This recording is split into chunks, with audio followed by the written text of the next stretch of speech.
G'day guys, welcome back to True Eagle. Let's talk about Western Derby 58. It's Derby time, and it feels good for the first time in 3 years to be looking at a Derby, and there's a sense of belief. That's probably what it is. Maybe I did feel that way 2023 actually, but either way, this feeling of feeling like we were a chance to at least make a really good game of it is relatively unfamiliar. So it feels good. It feels like we're in a bit of a sweet spot where we kind of believe we can make a good game of this. We can play well.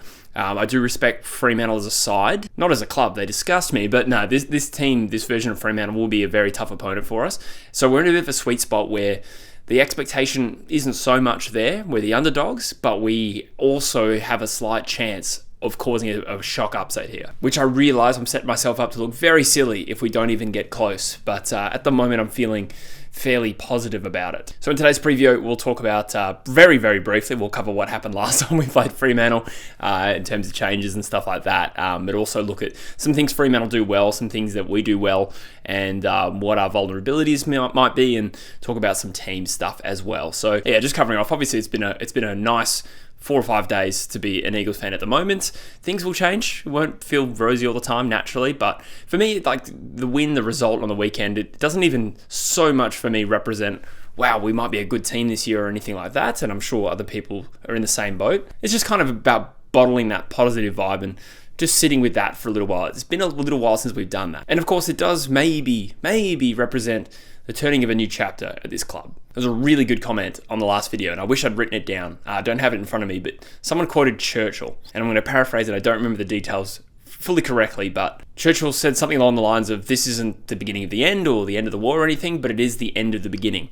And I really do like that. It feels applicable to the situation we're in right now. Perhaps, just perhaps, and I do believe this to be the case, the chapter of us being, at our lowest points, we might have just closed that, and we might have started the second act of this story. So we'll see. Again, we'll lower our eyes to this Derby. So opposition watch, Fremantle do a lot of things right this year. They're 3-5.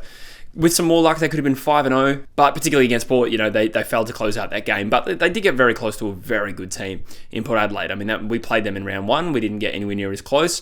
I like to think we've come a long way. We built belief and confidence. Our players haven't got more talented. We're starting to play with a bit more cohesion. We've generally had team stability both at league level and in the waffle, and therefore I think we're a better side than we were 5 weeks ago on the back of those things. Doesn't mean we're guaranteed to play better and incrementally better in a linear fashion each week, but gives us some reason for optimism. But yeah, Fremantle are a very dour defensive side, even post Ross Lyon. Like, look at their scores against. I think they're the number one team for restricting opposition scores. I think cumulatively, they've conceded the least points this year.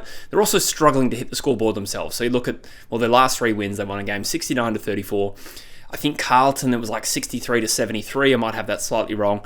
And Port Adelaide was 66-64. So in those occasions, scores of 73, 64, 34 against, and they only won one of those games. So they're going to be a hard team to score against, and also haven't quite figured out how to really punish teams and get on top in a scoreboard sense when they do have the ascendancy. So one thing that does sort of work for them this week, I said in just the tips this week on True Footy, but they do have Sean Darcy, I believe, coming back into the mix this week, which allows Luke Jackson to go forward. And that is a little bit of a positional headache for us, gives him a little bit more scoring power. He's a hard player to match up on as well from a key defender point of view, but we'll talk a little bit more about that shortly. So we played them twice last year.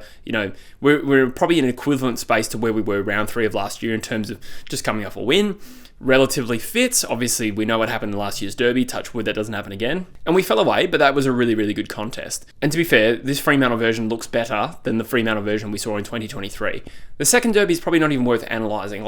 We were just pathetic. I'm convinced a lot of that was psychological. Yeah, obviously, there's a bit of a talent gap as well, but, the gap between the side that lost to Fremantle by 100 points and then the one that rolled the Bulldogs a week later, I think speaks to that. So, generally speaking, though, I think we've got about 8 to 9 changes from both squads that took on Fremantle last year. So it is very much a new look team. So let's look at what Fremantle do well. They're actually the best clearance team in the competition as well, in terms of clearance differential, which is the best way to do it. It's not ranking the teams by how many clearances they get, it's only relative. How many clearances are they winning more than their opposition in a game? And they've also conceded the least clearances per game of any team this year. This is a relative strength of ours, and this will be a critical part of this game. And they get a little bit boosted by Sean Darcy Darcy coming back in. Luke Jackson's still a good tap ruckman, but Sean Darcy also wins clearances as well. So they're getting stronger in this respect, but we are ranked 7th in the competition in this stat, which is really pleasing. I think we gave Richmond an absolute bath in clearances, specifically with Elliot Yeo winning 15.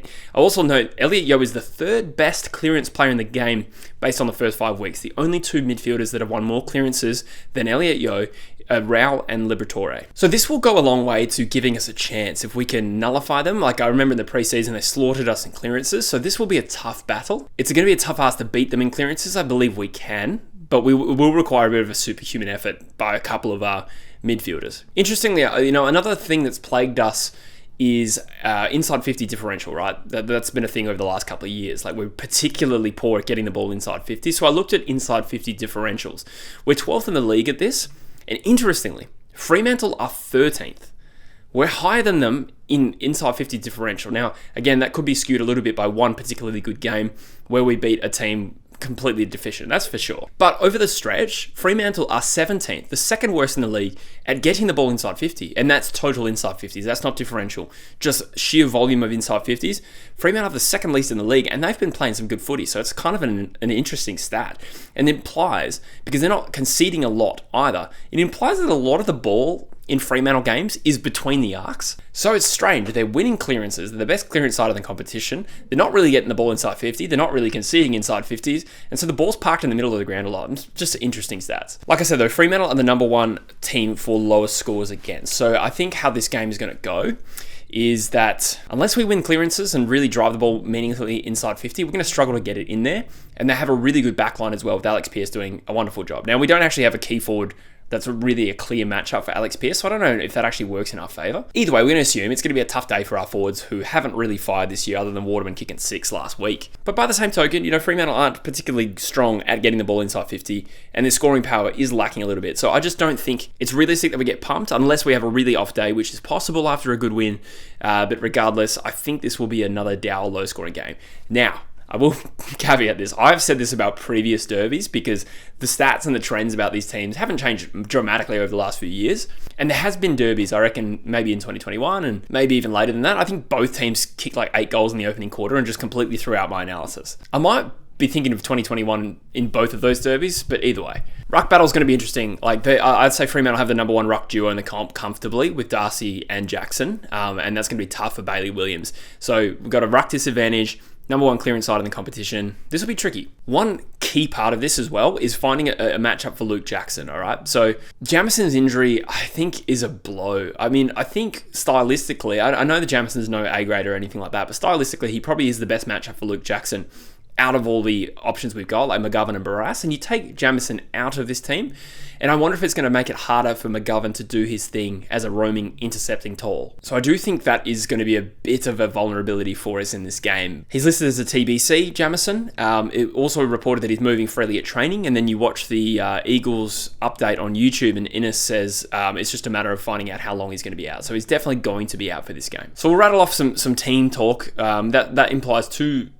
force changes this week. Luke Edwards survived, through that hamstring injury. I didn't even realize at the time he got concussed. I keep missing these injuries in the game, but Edwards is confirmed out, and Jamison, I presume, is like 90% out. So we got to replace 2 players there, a taller sort of defender and an outside midfielder. Now, Edwards was probably borderline losing his spot anyway, in my personal opinion. But we've got some options there. So one of them is Dom Sheed. He's been decent in the Waffle, building up his tank. I believe he played limited minutes in the Waffle still, but still got like 25 posies. And, we could make the case here. I don't know if Sheed's really done a lot to come back into the side. He's done a bit. He's not dominating the Waffle. He's still building up. And I think he was in horrific form, last year. So that's a tough one. But then you measure the output. Like, it's Sheed versus Luke Edwards. And Sheed probably still can offer more than a Luke Edwards at this current point of time. I don't want to hate on Luke Edwards, but they probably still both actually have the same strengths and weaknesses. Both very poised players.